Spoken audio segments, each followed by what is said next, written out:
21वां प्रश्न है, भारत की निम्नलिखित बड़ी नदी द्रोणियों में से क्षेत्र की दृष्टि से सबसे बड़ी नदी द्रोणी कौन सी है? उत्तर ऑप्शन ए हो जाएगा साबरमती।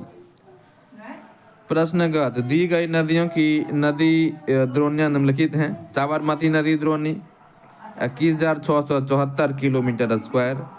माही नदी द्रोणी 34,842 किलोमीटर स्क्वायर। ब्राह्मणी नदी द्रोणी 39,033 किलोमीटर स्क्वायर।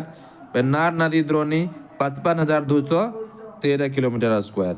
वैनगंगा डैश की सहायक नदी है। उत्तर ऑप्शन डी हो जाएगा गोदावरी। वैनगंगा गोदावरी की सहायक नदी है। वैनगंगा मध्य प्रदेश के सिवान जिले के पास से निकलती है। गोदावरी भारत की दूसरी सबसे लंबी नदी है। इसकी प्रमुख सहायक नदियां हैं इंद्रावती, प्रवरा, वर्धा, प्राणहिता, सबरी तथा मंजीरा। तो इसमें प्रश्न है कि सूची 1 के साथ सूची 2 को मिलाइए। इसका उत्तर ऑप्शन बी दिया हुआ है, यानी कि 4, 1, 2, 3 इस तरह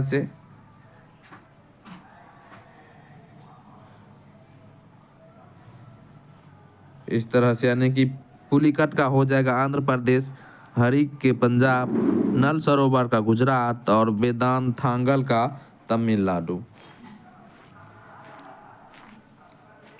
24वां प्रश्न है कि निम्नलिखित में से गंगा नदी घाटी का भाग कौन सी उपनदी है? उत्तर ऑप्शन बी हो जाएगा उत्तरी कोयल।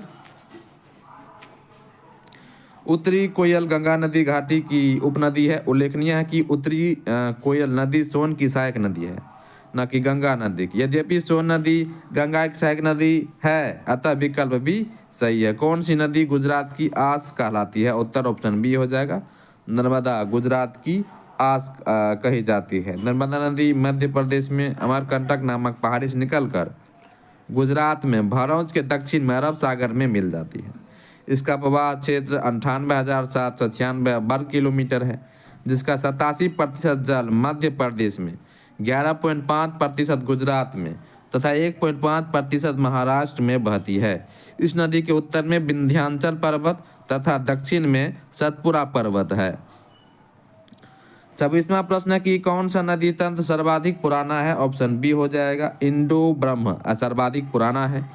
हिमालयी नदी तंत्र में इंडो ब्रह्म नदी तंत्र सर्वाधिक पुराना है, जो प्राचीन समय में असम से पंजाब तक बहती थी। बाद में प्लीस्टोसीन युग में पोट वार पठार उत्थान के बाद यह तंत्र छिन्न भिन्न होकर के 3 नदी तंत्रों में बट गया था। 27वां प्रश्न है कि कावेरी नदी की कुल लंबाई क्या है? उत्तर ऑप्शन सी हो जाएगा 802 किलोमीटर। कावेरी नदी की कुल लंबाई 802 किलोमीटर है। यह कर्नाटक के कोडागु जिले में स्थित ब्रह्मगिरी पहाड़ी से निकलकर बंगाल की खाड़ी में समाप्त होती है। शिव समुद्रम जलप्रपात इसी नदी पर स्थित है। 28वां की किस नदी पर शिव समुद्रम जलप्रपात अवस्थित है? उत्तर ऑप्शन ए हो जाएगा कावेरी नदी पर। अमरकंटक उद्गम स्थल है, एक भी सही नहीं है, यानी कि मैकाल श्रेणी के अंतर्गत अमरकंटक से उद्गमित होने वाली नदियों में सोन है, नर्मदा प्रमुख है, जबकि महानदी का उद्गम छत्तीसगढ़ राज्य के धमतरी जिले से होता है। कुछ स्रोतों में सोन, नर्मदा एवं महानदी का उद्गम अमरकंटक पठार को दिखाया गया है, जो कि सत्य है। बिहार लोकसभा आयोग ने इस प्रश्न का सही उत्तर विकल्प ए माना है।